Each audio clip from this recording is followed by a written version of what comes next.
Bangladesh railway running স্টাফদের part of pay running allowance যোগে pension ও আনুতোষিক প্রদানে অর্থ মন্ত্রণালয়ের সকল অসম্মতি প্রত্যাহার নতুন নিয়োগপ্রাপ্ত রানিং স্টাফদের নিয়োগপত্রের বৈষম্যমূলক 12/13 নম্বর শর্ত বাতিল করে রেলওয়ে কোড ও বিধিবিধানের আলোকে আদেশ জারির দাবিতে অনির্দিষ্টকালের জন্য পঞ্চগড়ে কর্মবিরতি পালন করছে রেলওয়ে রানিং স্টাফরা।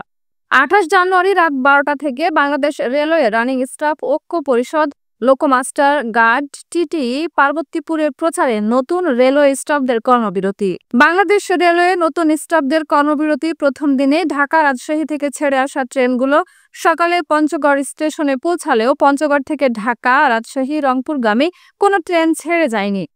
এদিকে পূর্ব ঘোষিত কর্মসূচি থাকলেও অনেক যাত্রীরা এসেছেন ট্রেনে যাত্রার উদ্দেশ্যে, আর ট্রেন চলাচল বন্ধ থাকায় বিপাকে পড়েছেন যাত্রীরা।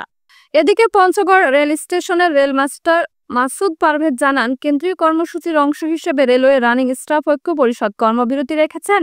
আশা রাখছি সংশ্লিষ্ট ঊর্ধ্বতন কর্মকর্তাদের সাথে সমঝোতা আসলে খুব দ্রুতই ট্রেন চলাচল আবার চালু হবে।